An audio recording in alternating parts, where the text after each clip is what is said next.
Hola, en este video vamos a hablar sobre control motor. El sistema nervioso tiene una entrada que es a través del sistema sensitivo, entrada de información que llega al sistema nervioso central, donde es procesada y de ahí se genera una respuesta.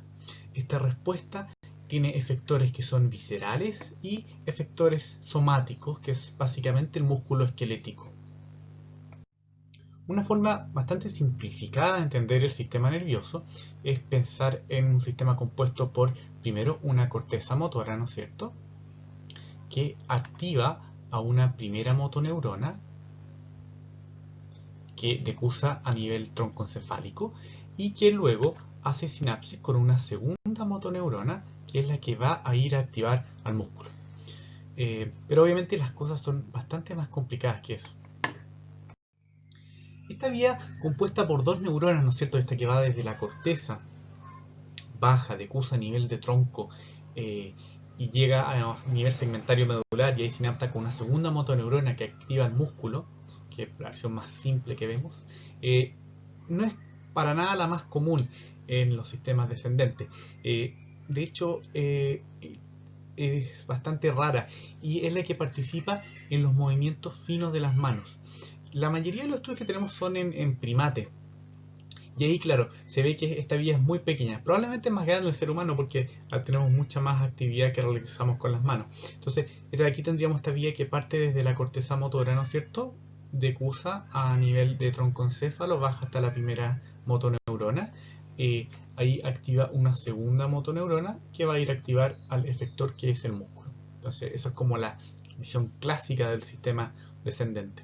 Pero como les decía, buena parte de los sistemas descendentes bajan desde la corteza motora, ya sea directamente a nivel medular o haciendo sinapsis troncoencefálico. Entonces muchas veces hay vías que parten desde la corteza y activan una neurona a nivel troncoencefálico, ¿no es cierto? Y esta neurona llega a nivel de los segmentos medulares y ahí sinapta con interneuronas que a su vez van a ir a activar entonces a la segunda motoneurona. Este sistema a nivel segmentario está recibiendo input sensitivo, que son los que permiten la existencia de los arcos reflejos. Input sensitivos que por supuesto también suben hasta la corteza sensitiva y permiten el procesamiento de información respecto al lugar, al ambiente en el que estamos. Estos sistemas, los sistemas motores, son modulados por dos estructuras súper importantes. Una son los ganglios de la base y el otro es el cerebelo. Lo más básico del sistema motor es la unidad motora, ¿cierto? Vamos a ir revisando el sistema motor desde abajo hacia arriba. Y la unidad motora es la unidad compuesta por una alfa motoneurona y las fibras que esta inerva. Y aquí aparece el primer tipo de movimiento anormal que podemos observar, y que es la fasciculación. La fasciculación consiste en la activación espontánea de una alfa motoneurona y por tanto de las fibras que ésta inerva. Lo que vamos a observar va a ser un movimiento del fascículo muscular. Quizá ni siquiera lo vamos a poder observar, lo vamos a poder palpar o el paciente se va a quejar de este movimiento. Y va a ser un movimiento que no va a ser una actividad muscular que no va a ser suficiente para movilizar el segmento. La excepción acá es cuando son segmentos corporales muy pequeños, como por ejemplo los dedos. En esos casos sí puede producirse un movimiento. Y las fasciculaciones, como sabemos, pueden ser benignas o pueden traducir una enfermedad de motoneurona. Cuando esta actividad espontánea de la motoneurona es repetitiva y de alta frecuencia, aparece lo que se llama las mioquinias, que son las que podemos observar principalmente a nivel de párpado en distintos contextos como consumo excesivo de cafeína, estados tensionales, etc. Seguimos subiendo entonces. Acá tenemos la alfa motoneurona a la cual estábamos hablando y sabemos que su cuerpo celular está a nivel del asta anterior. Y aquí llega un montón de entradas, ¿no es cierto? Un montón de sinapsis. Una viene desde las vías córticos penales, vías descendentes córticos pinales. Otro grupo viene desde el tronco encefálico, ya sea retículo espinal o vestíbulo espinal. No voy a mencionar rúbulo espinal porque si bien es un tracto que está bastante descrito en animales, la verdad es que en ser humano pareciera ser que no tiene mucha relevancia. Y bueno, y por supuesto están las interneuronas segmentarias, que participan a nivel de médula espinal en el control segmentario de los movimientos, que es súper importante. Muchas de estas interneuronas son inhibitorias, y el principal neurotransmisor inhibitorio a nivel del sistema nervioso es GABA, ¿no es cierto? Ahora, para la síntesis de GABA yo necesito una sustancia que se llama GAT, glutamic acid decarboxilasa. Existe un síndrome en el cual hay anticuerpos contra GAT, anti-GAT, ¿ya? Y en este síndrome se produce rigidez y espasmos musculares a nivel axial, y es lo que se conoce como el síndrome de persona rígida, o Stiff Person Syndrome. Como decíamos, las motoneuronas reciben información descendente de centros superiores. Parte de esa información viene desde el troncoencéfalo, corteza, troncoencéfalo, nivel segmentario, motoneurona, ¿no es cierto? Y estas vías troncoencefálicas viajan por lo que se llama el tracto córtico-espinal anterior. Las vías que vienen directamente de la corteza viajan por el tracto córtico-espinal lateral. Y estas vías córtico-espinales más directas tienden a inervar la musculatura más distal, musculatura más fina, ¿no es cierto? Mientras que la musculatura que viene por este tracto anterior inerva la musculatura más proximal, que tiene que ver con la postura. Y si pensamos, tiene sentido. Las vías vestíbulo-espinales, que son las que permiten mantener la postura y corregir los cambios de tal forma de no caernos, tienen que estar conectadas directamente con la musculatura axial, ¿no es cierto? Entonces, si vemos a esta persona tocando piano, uno podría fijarse, bueno, ¿qué es lo más impresionante lo que está haciendo? Claro, ya está haciendo un movimiento muy complejo a nivel de cada uno de los dedos. Y eso lo está haciendo a través de esta vía córtico-espinal lateral, ¿no es cierto? Con conexiones bastante directas desde la corteza hasta los músculos. Dos neuronas probablemente, primera y segunda motoneurona. Pero para poder estar tocando piano, tiene que estar sentada. Y para poder estar sentada, tiene que mantener una postura, ¿no es cierto? La mantención de esa postura requiere de la activación de estas vías que van a nivel anterior, ¿no es cierto? Y que traen información principalmente desde el sistema reticular y del sistema vestíbulo espinal. Ahora que ya hemos hablado de la vía córtico-espinal y retículo espinal, podemos hablar de lo que es la espasticidad. Entonces, para entender la espasticidad, resulta que tenemos la corteza motora, y desde la corteza motora salen tractos descendentes, ¿no es cierto?, que decusan a nivel medular, sinaptan a nivel segmentario, y de ahí sale una segunda neurona que va a ir a inervar un músculo. ¿Ya? Tradicionalmente se explica, en muchos libros sale así, que la espasticidad aparece cuando uno lesiona esta primera motoneurona, ¿no es cierto?, la vía córtico-espinal. La verdad es que eso no es así. Si uno lesiona solamente la vía córtico-espinal, se produce debilidad, no se produce espasticidad. ¿Cuándo aparece la espasticidad?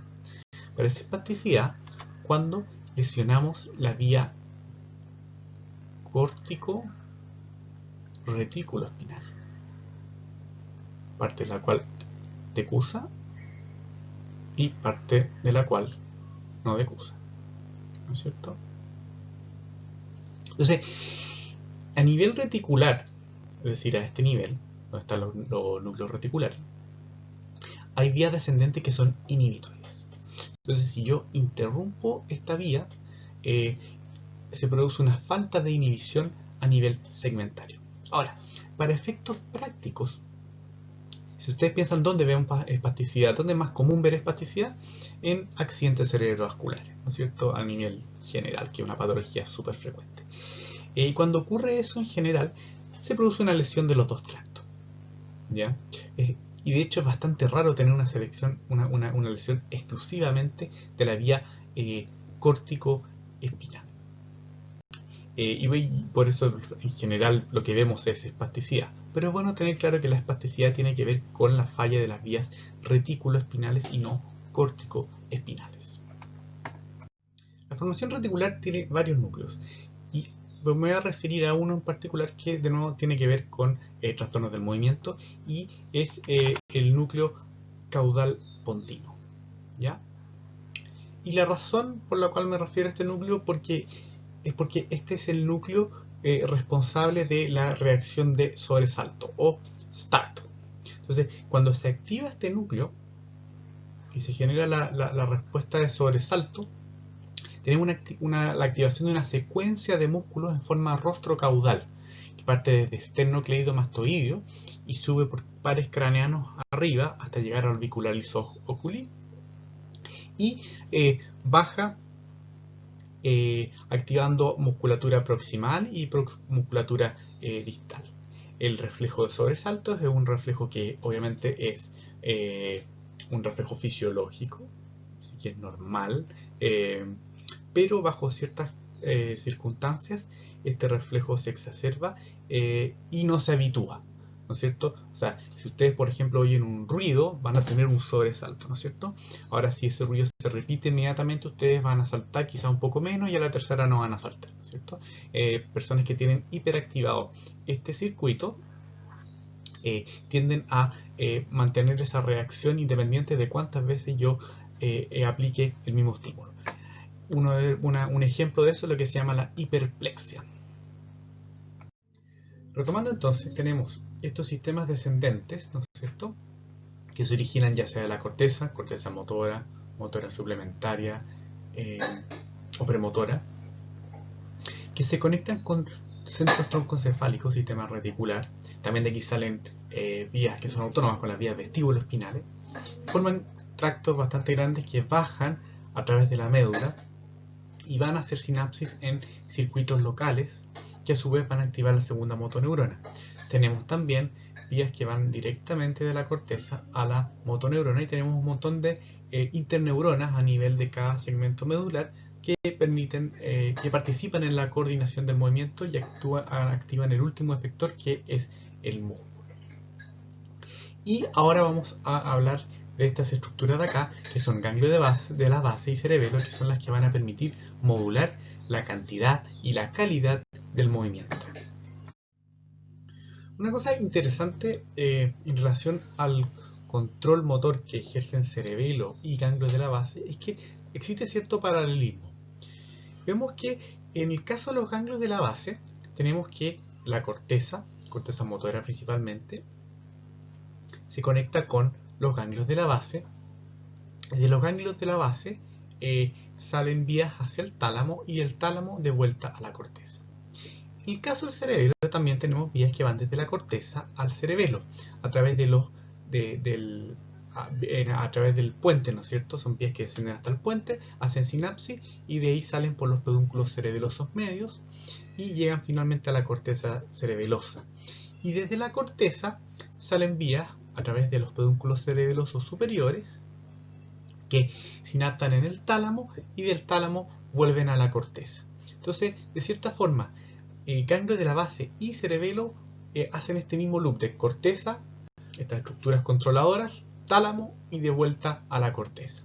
Y de la corteza, ¿no es cierto?, sale finalmente el input motor. En el caso de los ganglios de la base, es un circuito un poquitito más cerrado, si queremos verlo así, mientras que en el caso del cerebelo sabemos que tenemos vías ascendentes, ¿no es cierto?, que llevan información propioceptiva hacia el cerebelo y que le entregan esta información de tal forma que el cerebelo, como vamos a ver más adelante, compara la información de lo que queremos hacer, que es la información de la corteza, con lo que realmente está sucediendo, que es lo que informa las vías propioceptivas. Como decíamos, los ganglios de la base tienen este circuito que parte en la corteza y termina en la corteza. pasando a través de estas estructuras, que son lo que llamamos los ganglios de la base, a través del tálamo en particular, a través de lo que se llama el tálamo, a los núcleos ventral lateral y ventral anterior. Y de ahí devuelve a la corteza. Dentro de los ganglios de la base reconocemos distintas estructuras. Una es el cuerpo estriado y otro es el globo pálido, ¿no es cierto? Que de nuevo participan en este circuito. Entonces, si lo vemos anatómicamente, acá podemos ver que tenemos esto mirado desde el lado, ¿no es cierto? Tenemos el putamen, ¿no es cierto? Que sería esto acá. El globo pálido está obviamente a medial del putamen, o sea, estaría acá por atrás, ¿no es cierto? Después viene el caudado, ¿no es cierto? Con la cabeza del caudado y la cola del caudado que da la vuelta. La cola del caudado tiene estas conexiones con el putamen, lo que le da el nombre de cuerpo estriado, tiene estrías, ¿no es cierto? Y aquí en rojo vemos el tálamo, que es otro de los relevos de este circuito. Esta acá es una diapositiva que a mí me parece súper interesante porque nos hace ver que los ganglios de la base no solamente participan en los circuitos motores, como habitualmente se muestra. Entonces, acá primero tenemos el circuito, el más clásico, el que ustedes muchas veces han oído, ¿no es cierto? El circuito motor, que es el que más le damos vuelta cuando hablamos de trastornos del movimiento. Entonces tenemos la corteza motora, un poquito de corteza premotora, motora suplementaria, ¿no es cierto? Que envía proyecciones al putamen, del putamen al globo pálido y del globo pálido a los núcleos ventral lateral y ventral anterior del tálamo. Y de ahí volvemos a la corteza. Pero también existe un circuito equivalente a nivel para lo que es la oculomotilidad, ¿no es cierto? Que es parte de lo que se llaman las regiones frontales que participan en la oculomotilidad. De ahí conecta con el caudado, globo pálido de nuevo y con otros núcleos del tálamo. Lo mismo con las funciones prefrontales, ¿no es cierto? Las funciones ejecutivas principalmente. Partiendo en este caso de la corteza dorsolateral y prefrontal, haciendo sinapsis en el caudado anterior. De ahí de nuevo, globo pálido, núcleo en este caso medio dorsal y ventral anterior y de vuelta a la corteza. Y finalmente, circuitos límbicos. Circuitos límbicos en este caso parten de la amígdala, hipocampo, circuitos orbitofrontales, de ahí al estriado ventral, al pálido y de nuevo al tálamo. Entonces tenemos participación de la corteza, participación de los ganglios de la base y participación del tálamo. Entonces, este circuito de los ganglios de la base en realidad está compuesto por un montón de circuitos paralelos. Nosotros le damos más relevancia a este de acá para lo que es el control motor, pero es bueno saber que existen todos estos circuitos paralelos y que se van a ver afectados en muchas de las enfermedades que nosotros vemos y en las cuales están afectados los ganglios de la base. Acá tenemos otra visión de los ganglios de la base, también de nuevo más anatómica. Entonces vamos viendo la corteza, y de la corteza parten neuronas que van a ir, ¿no es cierto?, al estriado. Del estriado van a ir al globo pálido, del globo pálido al tálamo y del tálamo de vuelta a la corteza, ¿cierto? Entonces este es el circuito. Sabemos que hay una vía directa, una vía indirecta, que la vía indirecta va a usar el tálamo, pero eso lo podemos revisar un poco después. Ahora, lo que tenemos acá abajo, interesante, en esta representación, es la sustancia negra, ¿cierto? ¿Y qué es lo que hace la sustancia negra? La sustancia negra envía proyecciones, ¿no es cierto?, al estriado, que son proyecciones dopaminérgicas. Y que son en el fondo las que van a fallar en la enfermedad de Parkinson, como vamos a ver más adelante. Una cosa interesante de la dopamina es que la dopamina es un neurotransmisor modulador. No es un transmisor que participe en la conexión entre una neurona y la siguiente. Es decir, si tenemos las neuronas que van de la corteza, ¿no es cierto?, hacia el estriado. Tenemos una neurona acá en el fondo en el estriado, ¿no es cierto?, que está recibiendo la información de esta neurona cortical. La neurona dopaminérgica va a llegar acá por el lado, ¿no es cierto? De tal forma que la dopamina va a participar modulando esta sinapsis, ¿ya? Y eso es lo que ocurre acá a nivel de esta conexión entre la sustancia negra y el estriado, ¿cierto? O sea, la sustancia negra no activa directamente el estriado, sino que modula esta sinapsis entre la corteza y el estriado. Ahora entonces podemos hablar de los circuitos, ¿cierto? Entonces tenemos el circuito directo y el indirecto. En el caso del circuito directo, tenemos que la corteza va a estar activando el estriado. Vamos a poner un signo más acá. El estriado inhibe el globo pálido interno, el globo pálido interno inhibe al tálamo y el tálamo activa la corteza. Entonces tenemos la corteza que activa el estriado más por menos es menos, menos por menos es más y más por más es más. Es decir, el efecto neto de este circuito es activar el sistema. Ahora, vamos al circuito indirecto. Tenemos la corteza que activa el estriado, ¿no es cierto? Siempre lo activamos. El estriado inhibe al globo pálido externo. El globo pálido externo inhibe al núcleo subtalámico, que envía una proyección que activa el globo pálido interno, que a su vez inhibe al tálamo, que a su vez activa la corteza. Entonces, vamos con las matemáticas. Más por menos, menos. Menos por menos, más. Más por más, más. Más por menos, menos. Menos por más, menos. Es decir, el efecto neto de este circuito es disminuir la actividad. Tenemos entonces este circuito del que hemos estado hablando, ¿no es cierto? Corteza, estriado, pálido, tálamo y de vuelta a la corteza.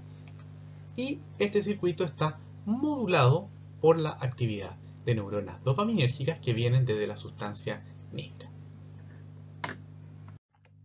Y aquí tenemos una representación de la llegada de la neurona desde la corteza hasta el estriado, ¿no es cierto? Esta es la neurona de la corteza que llega al estriado y que va a liberar glutamato, que es un neurotransmisor activador, ¿cierto?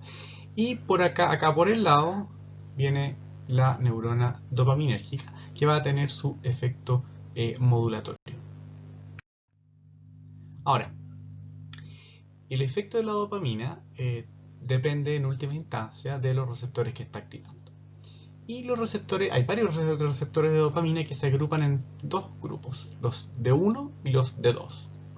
Los receptores tipo D1 actúan sobre proteínas G tipo S y aumentan el AMP cíclico y tienen un efecto activatorio, ¿ya? Y la verdad es que la mayoría de los receptores D1 están localizados en neuronas que participan en la vía directa. Los receptores D2, por otro lado, tienen un efecto sobre proteína tipo GI y disminuyen el AMP cíclico.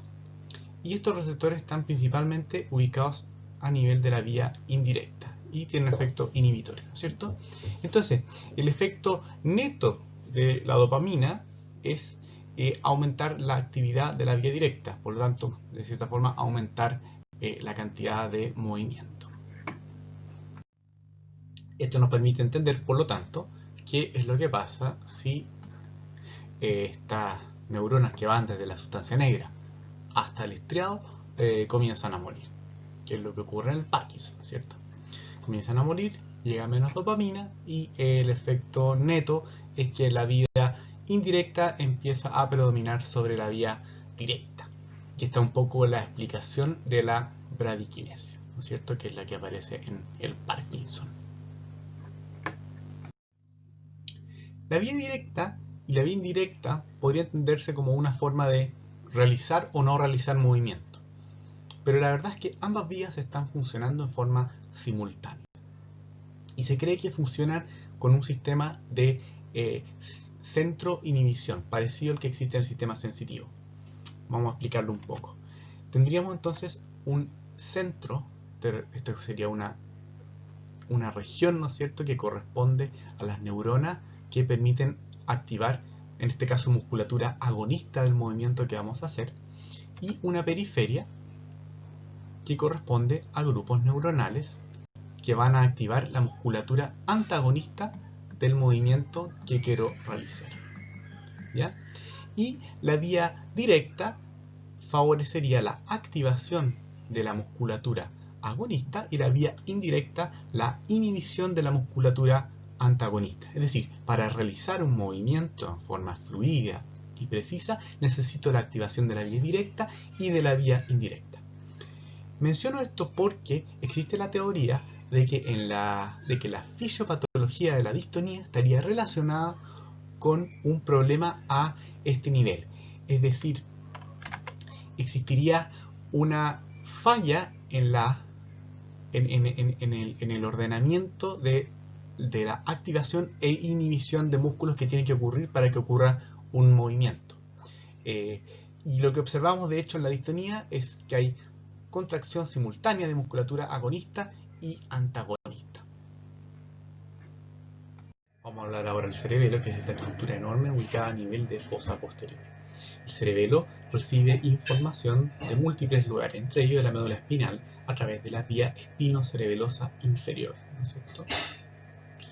Recibe información también desde los núcleos vestibulares, ubicados por acá, también a través del pedúnculo cerebeloso medio. Y recibe información también desde la corteza, ¿cierto? Corteza cerebral. Esta información baja a través de una primera neurona que llega al puente y luego una segunda neurona que entra por el pedúnculo cerebeloso medio y llega a la corteza cerebelosa. El cerebelo proyecta de vuelta a los núcleos vestibulares, al sistema reticular, ubicado también en el mismo lugar, proyecta también a los colículos superiores, participando en la oculomotilidad, y proyecta a través del núcleo dentado al tálamo, y desde el tálamo una segunda neurona de vuelta a la corteza. Entonces podemos ver que el cerebelo está ampliamente conectado.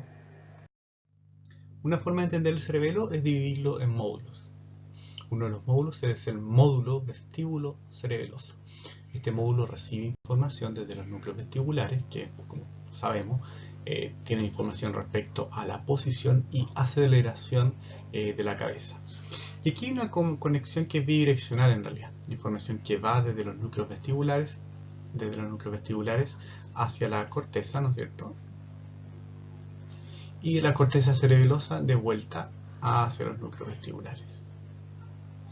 De cierta forma, esta es la única salida en realidad desde la corteza cerebelosa que no pasa por los núcleos cerebelosos, que son los núcleos dentados, núcleo interpósito y núcleo fastigio, ¿no es cierto? Todo el resto de las salidas del cerebelo son a través de estos núcleos. Entonces, este módulo vestíbulo cerebeloso es súper importante para el control, obviamente, de la postura, porque sabemos que los núcleos vestibulares proyectan hacia abajo, ¿no es cierto?, por la vía vestíbulo espinal, participando en el control de la postura a través de la información que se recibe del sistema vestibular. Este sistema también envía información hacia los colículos superiores y participa en el control de los movimientos oculares. De hecho, es muy raro tener un síndrome cerebeloso sin alteración en la oculomotilidad. El segundo módulo al que vamos a hablar es el módulo espinocerebeloso. Y este es el módulo que recibe información desde la médula espinal, a través de las vías espinocerebelosas. Y hay dos vías espinocerebelosas. Una, la vía espinocerebelosa dorsal, y otra, la vía espinocerebelosa ventral. La vía espinocerebelosa dorsal recibe información respecto a la movilidad pasiva de cada una de las extremidades, de cada una de las partes del cuerpo. Es decir, la información que entregan los usos musculares, ¿no es cierto? Mientras que la vía espinocerebelosa ventral recibe una copia de la información que llega a las motoneuronas. De cierta forma podemos entender que la vía espinocerebelosa dorsal nos dice qué es lo que está realmente pasando, mientras que la vía espinocerebelosa ventral nos dice cuál es la orden que se está dando.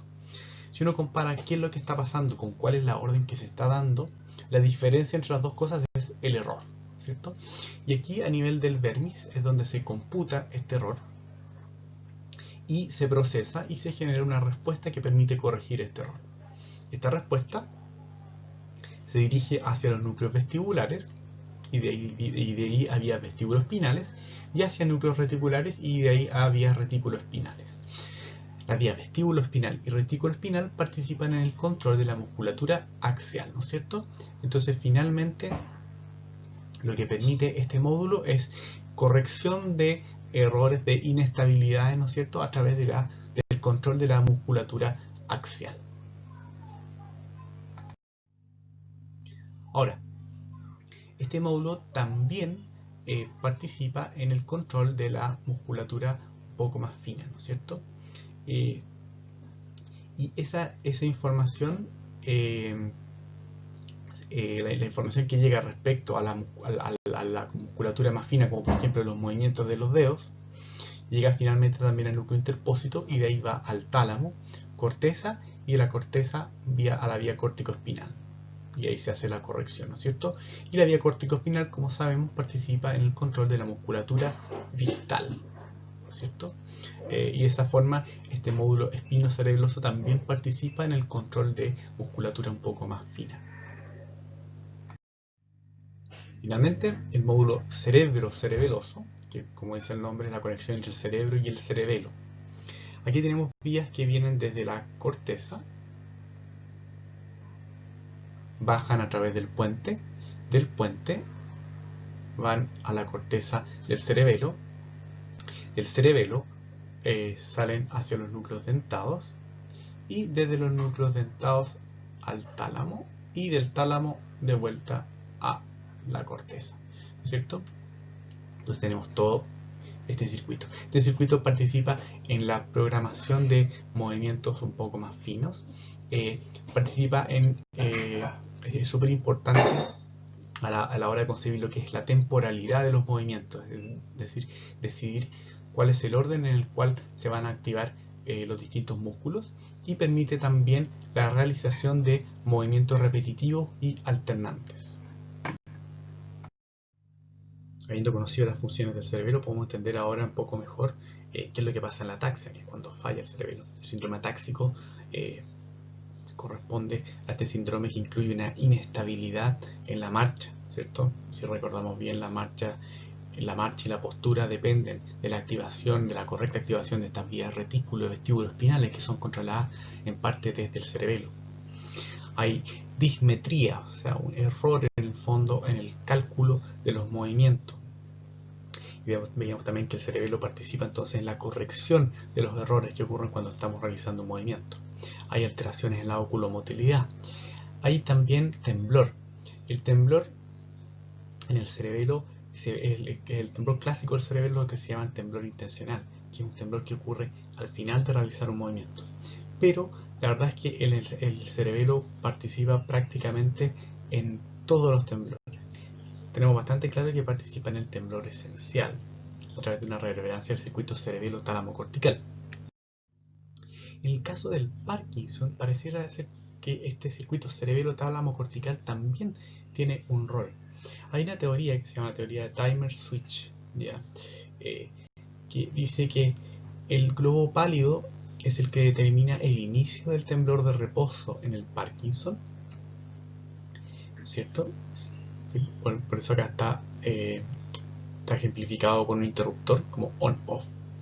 Y una vez que el temblor está andando, la intensidad del temblor depende de la activación de este circuito cerebelo-tálamo-cortical. Por eso, como hay un interruptor y un regulador de amplitud, se llama la teoría de Timer Switch.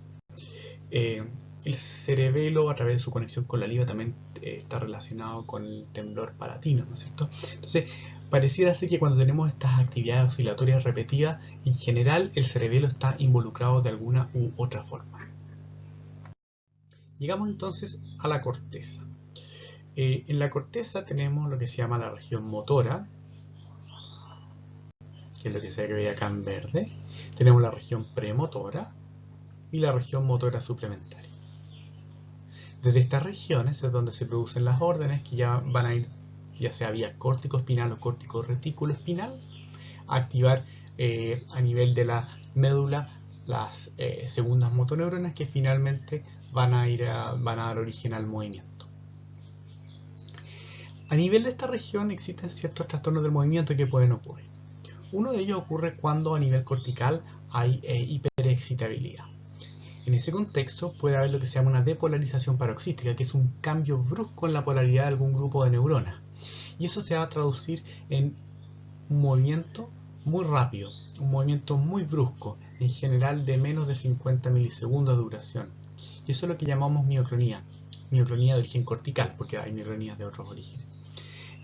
Como a nivel de la corteza motora, los lugares que tienen mayor representación son la cara y las manos, la mayoría de las mioclonías de origen cortical tienden a afectar más la cara y las manos. Otra cosa relevante a este nivel es que acá es donde se deciden los movimientos. Y cuando una persona decide realizar un movimiento, ese movimiento hay que prepararlo. Y esa preparación que ocurre antes, que consiste en la selección de qué músculos vamos a activar y en qué orden, puede ser registrada electroencefalográficamente, dando un correlato de lo que es un acto voluntario. Una de las ondas que se pueden registrar es lo que se llama el Verayes Shaft Potential, que es una onda negativa que tiende a aparecer aproximadamente 1 segundo antes, 1 o 2 segundos antes de que ocurra el movimiento. Entonces así es como se ve más o menos la onda. Entonces, si tenemos, por ejemplo, si tenemos un movimiento, esta es la actividad muscular, ¿no es cierto? Y tenemos que aquí ocurre la contracción muscular, podemos registrar a nivel electroencefalográfico esta onda que empieza a aparecer aproximadamente 1 segundo antes y empieza a subir y después desaparece, ¿no es cierto? Y esto aparece, como decía, 1 segundo antes de que aparezca la actividad muscular. Entonces, si nosotros detectamos esta onda, sabemos que el movimiento es voluntario o el movimiento es de origen funcional o psicogénico, ¿cierto? Otro marcador de que el movimiento se está procesando a este nivel es una caída en la cantidad de ondas beta que ocurren en este sector, ¿cierto? Es lo que se llama una desincronización de las ondas beta. Entonces, ambos parámetros me pueden decir que se está preparando un movimiento. Y en ese sentido me pueden ayudar a definir la presencia de sea un movimiento voluntario o un movimiento psicogénico. Terminamos entonces de revisar cada una de las partes del sistema que nos permite el control motor. Y fuimos viendo cómo la falla a cada uno de los niveles puede generar distintos trastornos del movimiento. Vamos a hacer una revisión de resumen y agregar algún par de cosas. Entonces, cuando tenemos una falla a nivel de la unidad motora, lo que podemos ver son fasciculaciones o mioquimia, ¿no es cierto? Cuando estamos a nivel segmentario espinal, podemos observar síndrome de persona rígida. Acá también podemos observar lo que son las mioclonías espinales, que son mioclonías bien largas. Ya si seguimos un poco más arriba, llegamos a los sistemas que controlan controlan los movimientos. Tenemos el cerebelo, que cuando falla produce este gran síndrome que es ataxia, que tiene cada uno de estos síntomas, ¿no es cierto? Dismetría, tibiadococinesia, alteraciones en el tono, la participación en prácticamente todos los temblores, ¿no es cierto? Los ganglios de la base luego, que participan en el control de la cantidad de movimiento, si queremos verlo así. Y aquí tenemos entonces el parkinsonismo, los corea, cuando hay exceso de movimiento. Y vimos también cómo los ganglios de la base, a través de los ganglios de la base pasan varias vías en paralelo, no solamente el que participa en el control motor, sino que también en funciones ejecutivas y control de la oculomotilidad, emociones. Y ahí uno entiende un poco la enfermedad de Huntington, ¿no es cierto? Como todas estas vías que pasan a través de los ganglios de la base están siendo afectadas. Luego tenemos la corteza motora, ¿no es cierto? Que cuando hay hiperexcitabilidad puede producirse mioclonía, ¿no es cierto? Y que es súper importante para entender movimientos en los cuales participa de cierta forma la maquinaria de la voluntaria, como son los movimientos funcionales y también los tics. Con eso entonces cerramos y mencionamos prácticamente todos los trastornos de movimiento que tenemos que conocer y la localización en el sistema de control motor.